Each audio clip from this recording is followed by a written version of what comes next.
नमस्कार दोस्तों, कलयुग के चमत्कार संतों की वाणी में आप सबका स्वागत है। दोस्तों, आज हम सुनेंगे कार्तिक महात्म्य का 14वां अध्याय। क्योंकि दीपावली के दिनों में हम सब बिजी रहें अपने आप के घर के कामों में, सजावट में, सफाइयों में, पटाखे लाने में, मिठाइयाँ लाने में, दोस्तों के घर जाने में और अपने घर में आने वालों का स्वागत करने में। और आज दीपावली की रात माँ लक्ष्मी और गणपति जी को मनाने में, उनकी पूजा करने में। तो इसलिए मैं आपको आज की वीडियो में 14वां और 15वां अध्याय इकट्ठा सुनाने जा रही हूँ।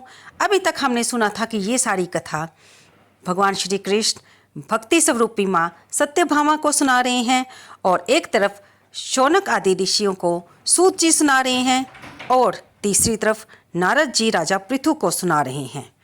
आइए सुनते हैं। जब हमारे 13वें अध्याय तक कथा यहाँ तक थी कि जब जलंधर ने अपना दूत शिवजी के पास भेजा कि भगवान शिव अपनी अर्धांगिनी पार्वती को उसे सौंप दें, तब शिवजी के क्रोध से कीर्तिमुख जी उत्पन्न हुए और वे दूत को मारने के लिए दौड़े।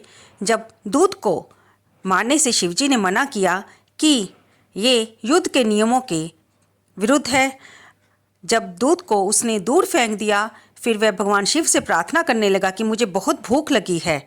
भगवान शिव ने कहा कि तुम अपना ही मांस हाथ पैर का खा लो।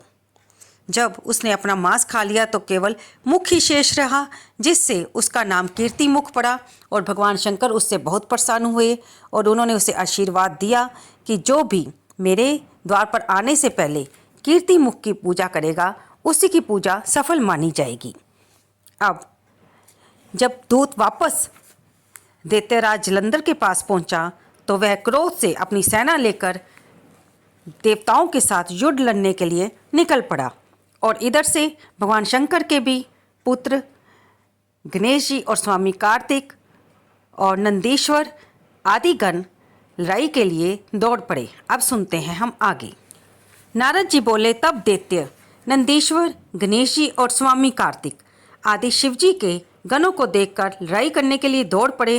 काल नेमी नंदीश्वर के पास, शुंभ गणेश जी के पास और निशुंभ स्वामी कार्तिक के पास कवच धारण करके युद्ध के लिए गए। निशुंभ ने स्वामी कार्तिक के हृदय में 5 बाण मारे, तब वह मूर्छित होकर भूमि पर क्रोधित होकर गिर गया। कार्तिक के शक्ति को उठाना चाहते ही थे कि निशुंभ ने अपनी शक्ति से उनकी शक्ति काट दी। नंदीश्वर ने काल नेमी को बाणों से बेंध दिया। 7 बाणों से घोड़ा, धनुष और सारथी काट दिए। काल नेमी ने भी क्रोधित होकर नंदी का धनुष काट दिया। तब नंदी ने काल नेमी की छाती में त्रिशूल मारा, जिससे उसका हृदय बिंध गया। घायल काल नेमी क्रोधित होकर पर्वत खंडों को उखाड़ने लगा और उससे नंदी को गिरा दिया। शुंभ अपने रथ में बैठकर गणेश जी मूषक पर बैठकर आमने सामने आए और आपस में लड़ने लगे। गणेश जी ने 1 बाण शुंभ के हृदय में और 3 बाण उसके सारथी को मारकर पृथ्वी पर गिरा दिया। तब शुंभ ने क्रोधित होकर गणेश जी के ऊपर बाणों की वर्षा की और 3 बाण गणेश जी वो चूहे को मारे। बाणों से घायल होकर गणेश जी का वाहन मूषक चलने में असमर्थ हो गया। तब गणेश जी चूहे से उतरकर पैदल ही लड़ने लगे। गणेश जी ने फरसा मारकर शुंभ को गिरा दिया और मूषक पर दोबारा सवार हो गए। ये देख कालनेमी और निशुंभ ने गणेश जी के ऊपर बाणों की वर्षा शुरू कर दी। महाबली वीरभद्र भूतों को साथ लेकर गणेश जी को सहायता के लिए दौड़ पड़ा। कुष्मांड, भैरव, बेताल, पिशाच भी वीरभद्र के पीछे दौड़ पड़े। तब किल किल शब्दों से, सिंह की गर्जना से और शैना के शब्द से पूरी पृथ्वी कांपने लगी। तब भूत पिशाच दौड़कर आए और दैत्यों को खाने लगे और संग्राम में नाचने लगे। नंदीश्वर और स्वामी कार्तिक दोनों स्वस्थ होकर जल्दी आए और संग्राम में अपने बाणों से दैत्यों को मारने लगे। पिशाचों द्वारा छिन भिन की हुई शिवजी के गणों द्वारा खाए हुए दैत्यों की सेना घबरा गई। तब जलंधर अपनी सेना को मरता देख बड़ी ध्वजा वाले रथ में बैठकर युद्ध भूमि में आया। उस समय शंख और रणभेरी बजने लगी और सिंहों की गर्जना होने लगी। जलंधर के बाणों से पृथ्वी और आकाश ऐसे ढक गए जैसे कोहरे से आकाश ढक जाता है। जलंधर ने 5 बाण गणेश जी को, 9 बाण नंदीश्वर को और 20 बाणों से वीरभद्र को बेध दिया। तब कार्तिकेय ने जलंधर को अपनी शक्ति से भेद दिया, जिसके प्रहार से दैत्य व्याकुल हो गए।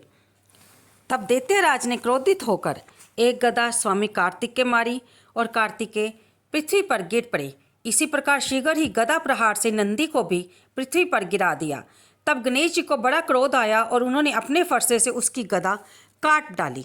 वीरभद्र ने 3 बाण दैत्यराज के मारे और 7 बाणों से घोड़ा, ध्वज, धनुष और छत्र काटकर गिरा दिया। तब जलंधर ने क्रोधित होकर एक दारुण शक्ति से गणेश जी को गिरा दिया और आप दूसरे रथ में बैठ गया।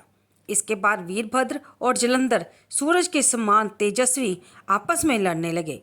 वीरभद्र ने बाणों से उसके घोड़े व धनुष काट दिए। तब जलंधर परीख लेकर दौड़ा। नारद जी बोले, उस दैत्य ने परीख का प्रहार वीरभद्र के मस्तक पर किया, जिससे रक्त बहने लगा और वीरभद्र भूमि पर गिर पड़े। तो दोस्तों, यहाँ पर 14वां अध्याय समाप्त होता है कि जिसमें हमने जाना कि भगवान गणपति जी, नंदीश्वर और कार्तिकेय जी और शिव जी के बाकी गण बड़ी ही बहादुरी के साथ लड़ रहे हैं दैत्यों की सेना के साथ, जहाँ तक कि वे उन्हें पराजित कर रहे थे, जिसे देखकर जलंधर घबरा गया और वह खुद लड़ने के लिए वहां पर युद्ध भूमि में आ गया और सब पर बाणों की वर्षा करने लगा। इससे आगे की कथा यानी कि 15वां अध्याय हम अगली वीडियो में सुनेंगे। आपको कार्तिक महात्म्य सुनना कैसा लग रहा है? कृपया इसे लाइक करें, शेयर करें और कमेंट बॉक्स में जय कार्तिकेय भगवान, जय विष्णु भगवान, जय तुलसी माता लिखना बिल्कुल ना भूलें। धन्यवाद दोस्तों।